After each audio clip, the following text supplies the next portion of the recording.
Hey, thanks for joining me today, everyone, on this beautiful, rainy Thursday, December 7th, 2023. I'm so glad you could join me.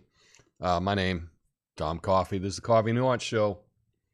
We're at the socials at Coffee and Nuance. We're streaming live right now, knock on wood, on Rumble and on YouTube. Do yourself a favor. I say it every day. Just bookmark it. Bookmark it. Rumble.com/Coffee Nuance/live. That way, you can find the show. You know, a lot of times when you go to the show, you got to refresh. Click on the channel, click on live, click on... It's a real hassle. Just bookmark it. Easy breezy.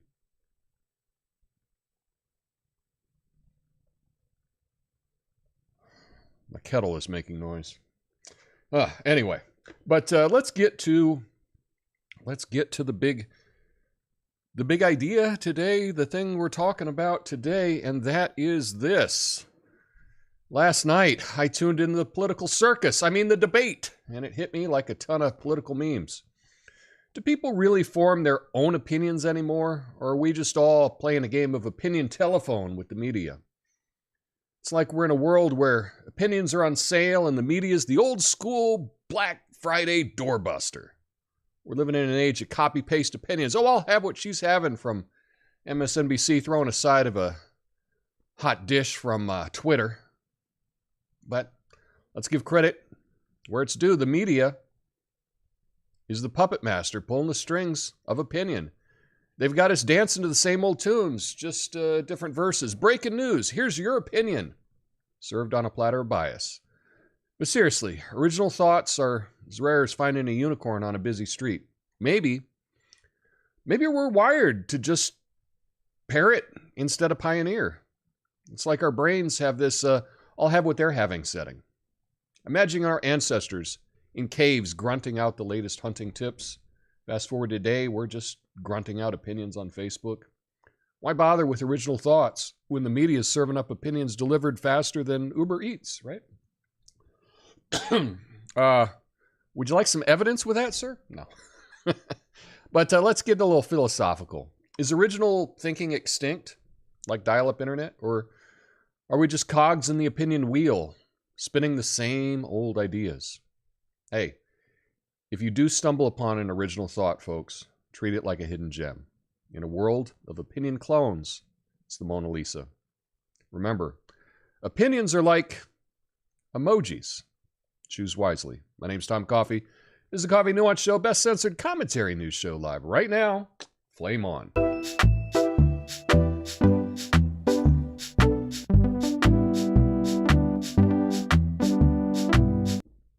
All right, we'll get to the debate in just a second. We got a great show, lots of stories to get to. I think you're going to like it. Stick around for the after show. I'll be going through all your comments on Rumble and on YouTube, providing the stream works. I don't know. It's like the stream starts off excellent, and then all of a sudden we get 10 minutes in, it starts buffering. I don't know. I don't know what to do. I keep changing settings, hoping it'll be better this time, right? Anyway, but I was really thinking about this. You know, earlier this year, I heard the idea that opinions were assigned to people. And I've thought about that a lot. I've thought about that opinion a lot. And I don't think that they're assigned. However, I do think that most opinions are just choices that we make. And often we don't really think about our opinion. We hear things, and if it's coming from someone we like, or someone that we trust, or someone that's on our team, or someone that we're told to like, or whatever, we just parrot their opinion, and we don't actually think about it deeply. And yeah, who's got time? Who's got time to do that for every single opinion you have? I get it. We're all busy. But I've been just considering this idea for a long time, and I do think that most of the time, we're not coming up with these original ideas. We hear what other people say, and we take what we like, and we just start repeating that. And maybe that's what we're hardwired to do. Maybe life would be too hard if you had to examine everything yourself, think about everything yourself. You know, I think about the debate last night, which I'll get to the recap in just a second. And I think that the only time you can really get someone's opinion is before they've heard anybody else talk about it. So if you watch the debate and you ask them immediately what their opinion on it was, you can actually get what they think. But what happens immediately is you start seeing talking heads telling you what happened, what you should think is important, etc., etc. And I think people abandon their original thoughts for these other thoughts that they just latch onto. I don't know. I'm still trying to figure out exactly what I think about this idea.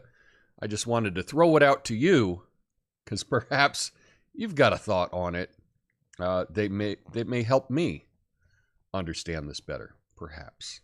So if you do, let me know in the comments. I look forward to reading those in the after show. But let's get to the debate.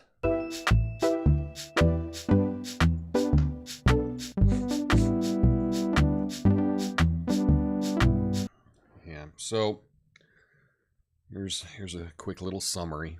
A crucial debate before the Iowa caucuses. 4 Republican contenders, Ron DeSantis, Nikki Haley, Vivek Ramaswamy, and Chris Christie, vied for the attention as alternatives to Donald Trump. Trump, absent from the debate, held a fundraiser instead, confident in his lead. The debate saw intense clashes, especially between DeSantis and Haley, while Ramaswamy attacked Haley's ties to corporate interests.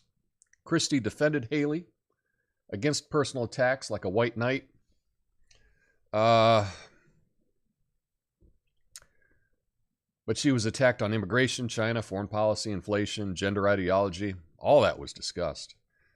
Christie, of course, came in and just criticized Trump's behavior over and over and over again. But polls still favor Trump among Republican voters. DeSantis and Haley seem to be the front runners as the alternatives, with Ramaswamy a wild card in the primaries. So that's the official recap. Now I'll give you my hot takes. And you know, I did have this quote up here from Nietzsche, and this is something I've been thinking about. This quote: "We often contradict an opinion for no other reason that we do not like the tone in which it was expressed." And that's true. It got me really thinking about, we latch on to people with their opinions and not their actual opinion. Often. And I think that there are many ideas that maybe you hate Trump. So if you heard that the idea was from Trump, you would hate it.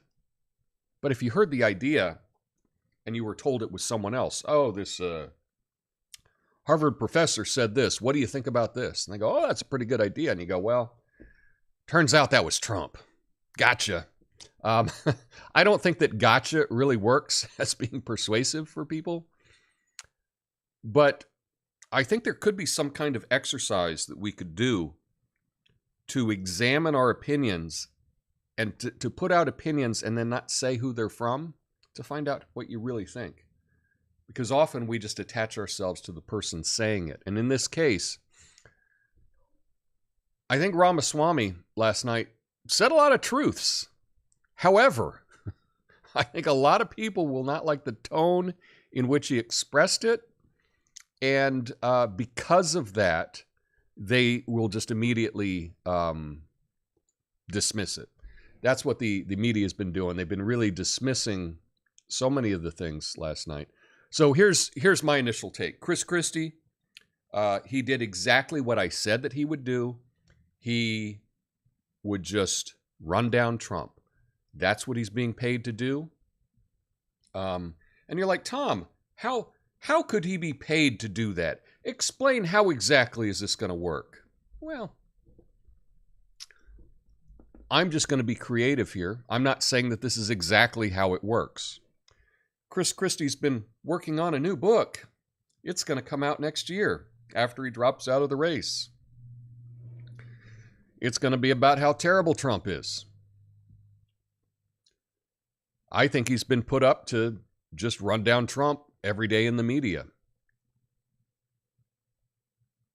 How would you disguise that? I know. You might buy 20,000 ebooks from Chris Christie when he puts this book out. That way, the money gets laundered right into Chris Christie's pocket. He pays taxes on it. Everybody's happy. Just saying. That's an easy way to do it. Chris Christie, not a real candidate. He's only there to run down Trump. Ron DeSantis, I thought, did really well. He doesn't have the confident charisma that I think that most people are looking for. He often will look a little timid. And people latch on to personalities often more so than they do actual policies. Unfortunately, we're human. That's what it is. We like good-looking people better than we like ugly people. That's just reality. We like confident people more than we like unconfident people. Sorry. Some people like taller people better than shorter people. I wish that weren't the case, but it's true. And in this case, I don't think that Ron DeSantis is presenting him in the best form. I think that he probably should have been taking like some classes on charisma, some acting classes, some improv classes, just to get a whole lot more confident on the stage. But I think he's doing the best he can. I think if it weren't for Ramaswamy just like throwing bombs, I think Ron DeSantis would have a much better review coming from his performance in the debate last night. But I thought he looked very competent and very measured, and I thought he did really well. Nikki Haley is who the media is pushing, is who all of the big donors are pushing as the alternative to Trump. I am blown away that people could support her. I have a hard time relating to that. She's an absolute warmonger. When she was compared to Dick Cheney in 3-inch heels, her response was about, no, they're 5-inch heels. Not that she had a problem with being called Dick Cheney. She bragged at the debate last night about having all the corporate donors, having the corporate donors that left Ron DeSantis. Should you be bragging about the corporate donors you get? And when Ramaswamy called her on saying that she couldn't name the 3 eastern provinces in Ukraine, I think the look on her face will be a meme for a long time. I did see a clip where I think that she did name 2 of the 3. Luhansk, Donetsk, and Luhansk, Donetsk, and she said Crimea, which was wrong. But no one seemed to concentrate on that. I mean, technically, right, Ukraine believes that Crimea is still theirs, but Crimea's been annexed by Russia over a decade ago. So I think she probably should have said Kharkiv, which would have been the 3rd province in the eastern Ukraine. But yeah, clearly, I don't think that she did well for that. But you know what? I'm biased. I hate warmongers. So when I see warmongers do things, I am probably not as open to them as I would be for other people. And so I'll admit I'm really biased against Nikki Haley. I think that she's a total sham, and she's a Dick Cheney knockoff. She's a neocon. She likes every single war ever. Maybe we can do more war. So I am biased against her, and I'm always shocked to hear that people actually like her. That's shocking to me.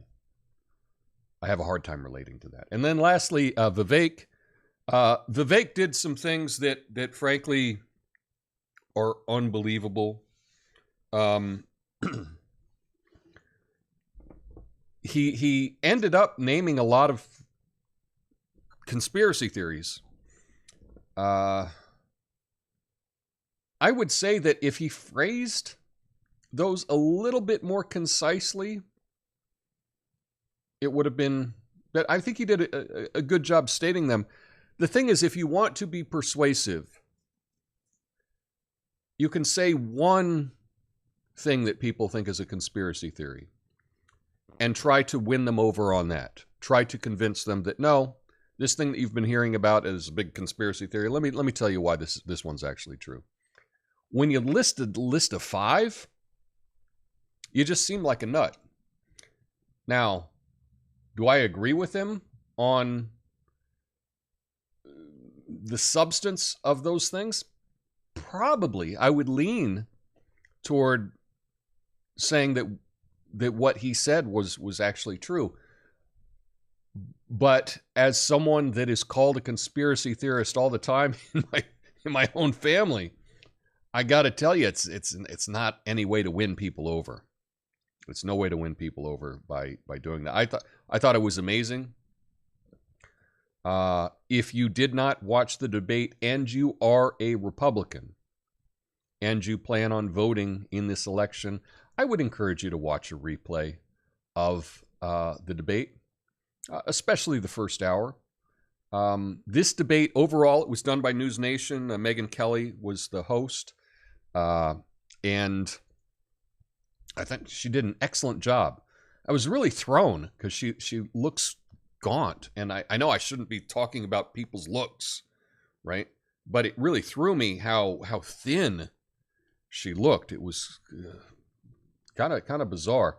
Just as a side note, I did try to have a watch along last night. I got maybe 5 minutes in, and on Rumble, I tried streaming it. I got 5 minutes in, and I just, nothing but buffering. I was not able to do it, so I just canceled it. But I did try. I did try to get it going, but it just was not working at all. So if you were wondering where I was last night, that's what happened. But overall, I think the winner is whoever the media says the winner is, because we don't make our own opinions. I think they're going to say that Nikki Haley did great. I disagree. I think that the Eastern Ukraine thing was a kill shot by Vivek. And if Nikki Haley weren't supported by all the corporations, this would be playing again much like the Howard Dean scream, where he said, "We're taking back the White House. Yeah!" And they played that and said, "Well, that guy can't be president." He went, "Yeah." And the entire media repeated that. And then I met all these Americans who are like, yeah, Howard Dean can't be president because he went, "Yeah." That's what I mean by, like, people don't make their own opinions. They hear the narrative and then they just go along with it. So I'll just have to see. I'll just have to see. I loved Vivek's bravery in what he was able to do. I don't think he's going to get anybody that doesn't already agree with him. And I thought Ron DeSantis did well. That's my takeaway. I hope for the next debate. I don't want Chris Christie to be there because I don't believe he's a real candidate. I just don't. So anyway, but you've heard me repeat that opinion over and over and over again. But you know what? Here's something. I haven't heard anybody else say that.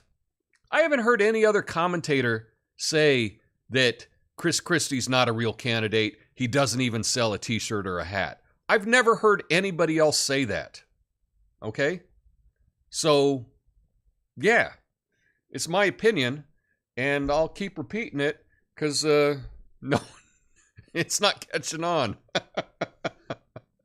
Anyway, let's get to some other stories today, including Person of the Year.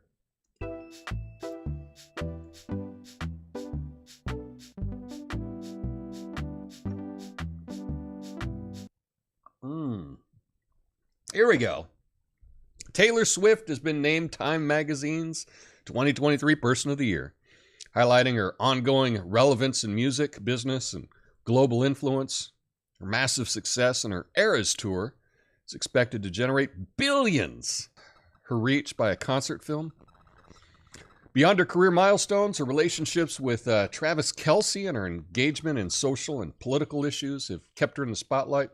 Swift's impact on voter registration, involvement in a Senate Judiciary Committee hearing, and record-breaking achievements on Billboard showcased her continued significance. So,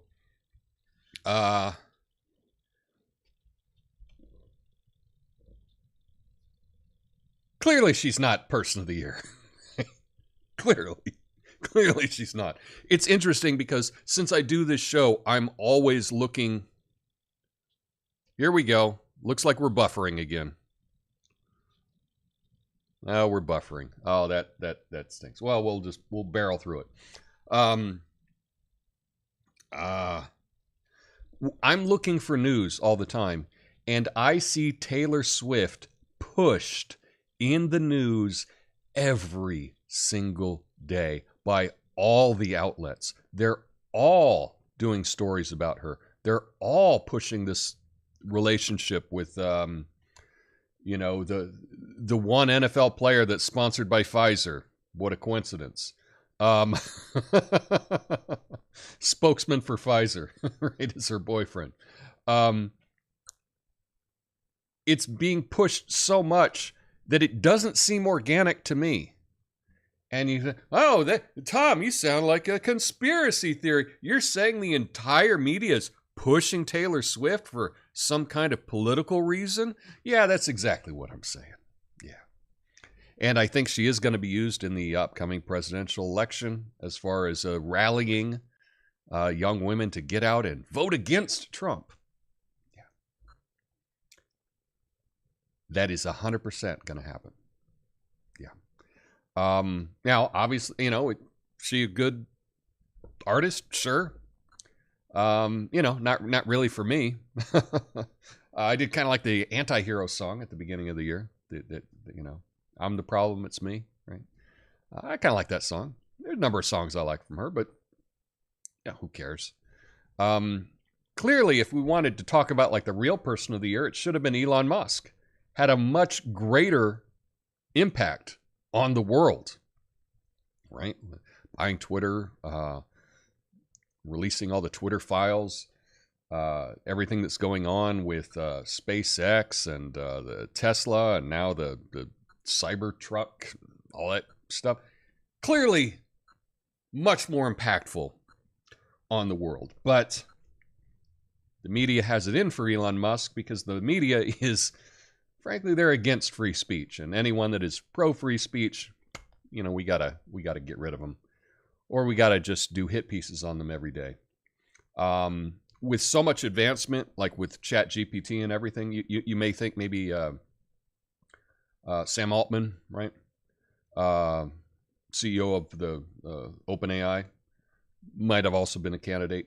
Taylor Swift. Taylor Swift just, it really appears to me, and this is just my opinion, this is my, that she is being inorganically pushed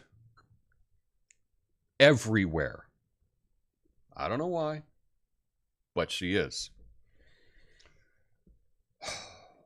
Yeah. But that's nothing new for Taylor Swift. She wasn't an organic artist in the beginning, right? You can, go look at the origin story for Taylor Swift and how she got a record contract. That's kind of interesting. Anyway, that's my take on it. But and nothing against her. Just it seems to be pushed, kind of the way that the Kardashians were pushed. The Kardashians were pushed so hard for years in all the media. It wasn't organic. Really makes me think that the Project Kardashian was a psychological operation run by our intelligence agencies. It's what it looks like, but that's just my thought on it. But anyway, let's get to some more shenanigans, shall we?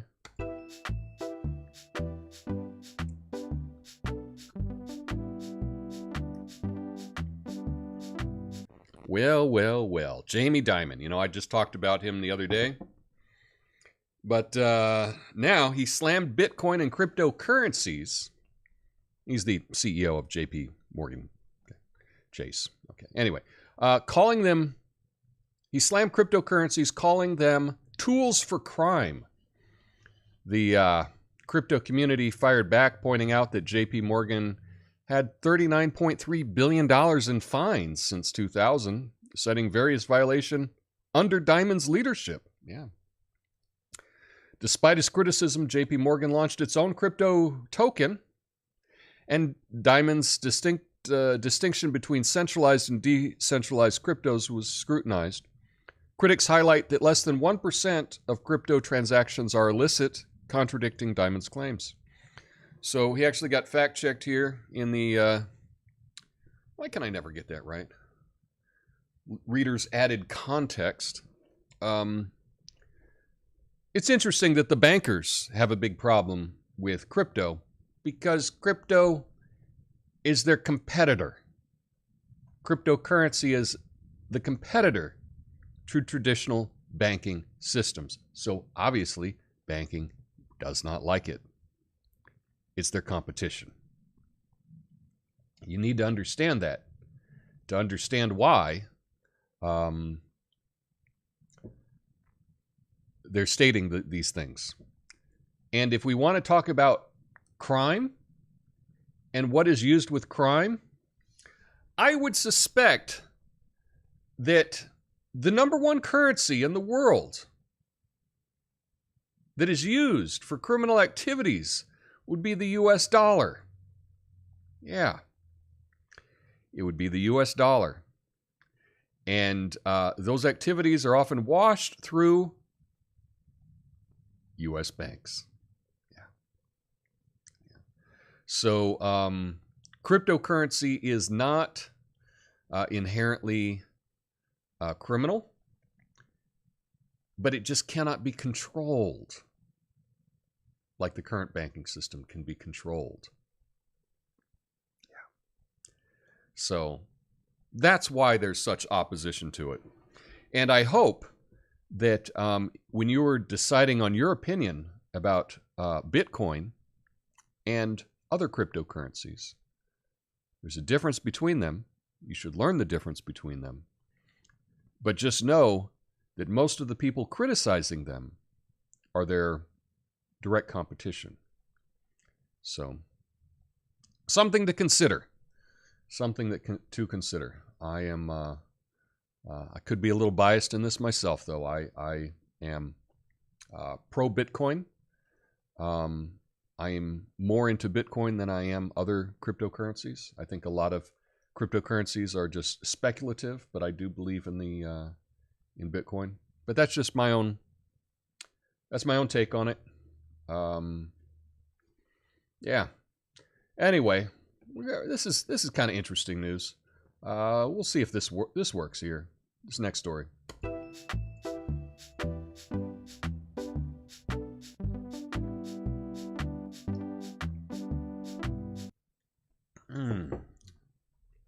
Did you hear about this? McDonald's is launching Cosmix.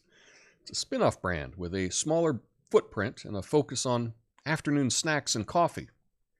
Named after a McDonaldland mascot, this concept is set to test in 10 locations with a menu featuring classics like Egg McMuffins alongside new items like Churro Frappes. The company aims to tap into the growing $100 billion afternoon snack market. McDonald's sees potential in Cosmix, but urges caution regarding its early stages. So this is kind of fun, trying a spin-off. I had no idea that there was an afternoon snack market. Did you? Do you get an afternoon snack? I guess to me this is, I don't get it at all. I can't think of any time I've gone and got an afternoon snack. I don't even know what that would look like. But then again, this is probably not my... this restaurant is not for me. It's not marketed to me. It's not for my lifestyle. I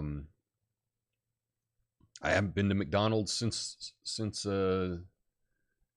93, I think.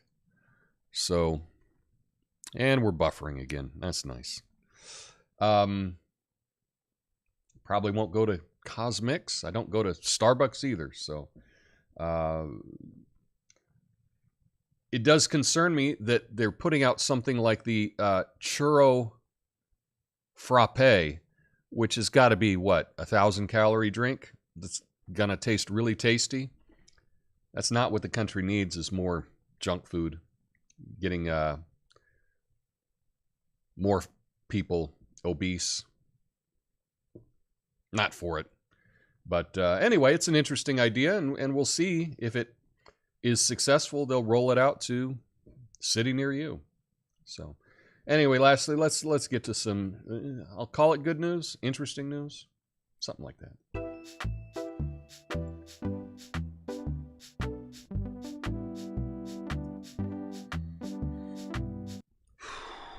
Yeah, so 2024 Pantone named Peach Fuzz as its color of the year, aiming to provide comfort and warmth in a fractured world.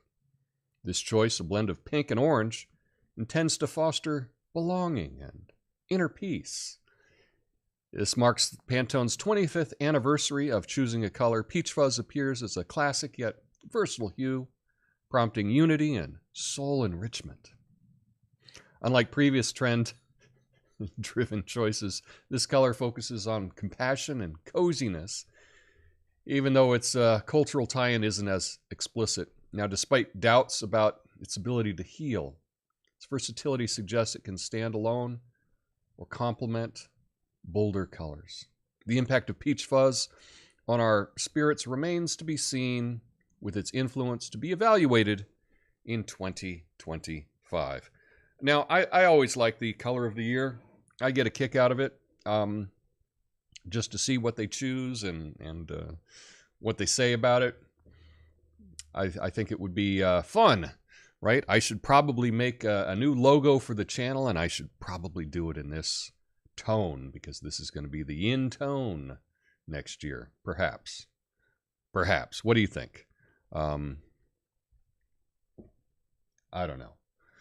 Not really a Peach Fuzz kind of guy. That's not really my color, but I don't hate it. What about you? Do you like it? I don't know. But I do think, it's the end of the year. People come up with lists. People come up with color of the year, artist of the year, et cetera, et cetera. I'm here for it, Not everything can be political and divisive, so we should probably be able to look at a color and not get not get all freaked out about it. So good for peach fuzz, the Pantone color of the year. Let me know your thoughts. Stick around for the after show. I'll be going through all your comments. And I'm going to try to be, I guess I'll try to be back tonight with a Midnight Americano. I haven't done it all week, but I've been having issues with streaming. I'm trying to figure it out. I tried doing a watch along last night with the debate, but that was a fail. So I guess we'll keep trying, right? Keep trying. Anyway, but if I don't see you tonight, I'll see you mañana, tomorrow, noon on the West Coast, 3 p.m. on the East for live stream Friday, Fact Check Friday. So I hope to see you there. Until then, peace.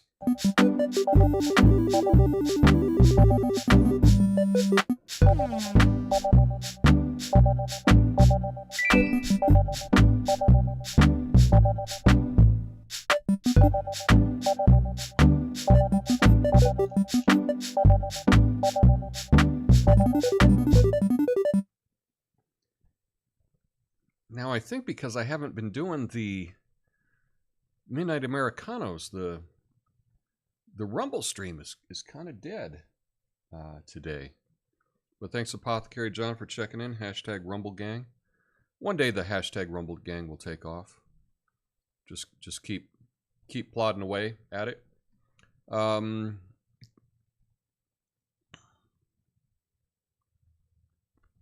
So far, so good. Format seems different, or maybe different because I'm wearing contacts today.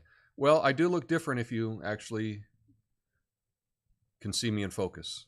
And then I put up this. It's raining here in the Northwest has had just an insane amount of rain, just inches and inches and inches of rain. So I put up this this scene that is raining in Portland. And here we go again. We're buffering again. Let's see. Vivek has been killing it. Yeah, Vivek has absolutely been killing it. The thing is that I think if you're not an online person, you're not into really looking into things, right? If you're not a curious person, if you're just a regular mainstream media consumer, maybe you don't watch a whole lot. Vivek kind of sounds really far out there, because he is out there compared to a lot of the normal opinions. All my opinions are out there too. So yeah, I'm totally.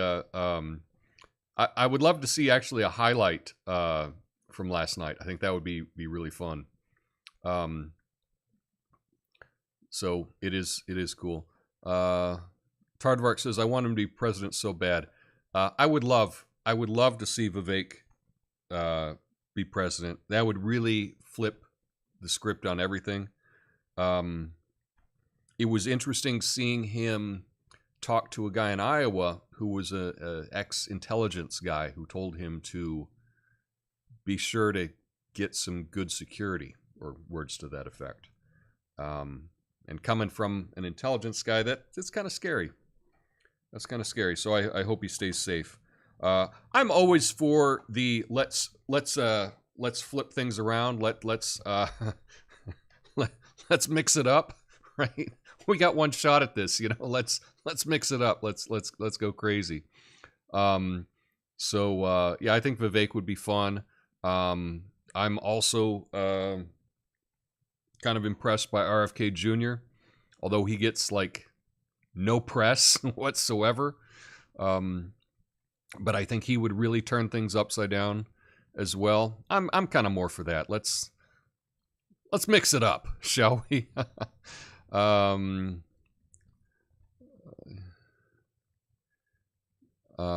see. Vivek sounds great. Part of the reason he sounds great is because he's exploiting our anger and frustration. Well, I mean, we all are angry and frustrated, so capitalizing on that is probably the right thing to do. Nikki Haley would have been correct to say they're all Russian now, regardless of the eastern provinces of what was formerly Ukraine. that would have been a good response. Any response would have been good. The look on her face, just kind of I can't even do it, but her mouth just kind of like going sideways. That's going to be a meme for years to come. And I should actually make that meme and show you what I'm talking about, because it's great. Oh, that's the opinion we were waiting to be assigned. Swift was a Wordle answer in a puzzle I did recently. Okay. Very cool. Guess which politician I trust? None of them. It's a good thing to stay with. I nominate Dr. Peter McCullough and Ed Dowd as Person of the Year. Well, I think they both did pretty big things. So I like Babylon Bee's Person of the Year. I don't know what it is, but I see Person of the Year in quotes, and I can guess. I promote the OMAD, one meal a day market, or anti-market. I try to have a small window where I eat. One meal a day, the hard thing about one meal a day is I don't want to eat so much that I don't want my stomach to get too full, right? I like having my stomach not be as full. And so, your mileage may vary. Do what works for you. But for me, I prefer 2 smaller meals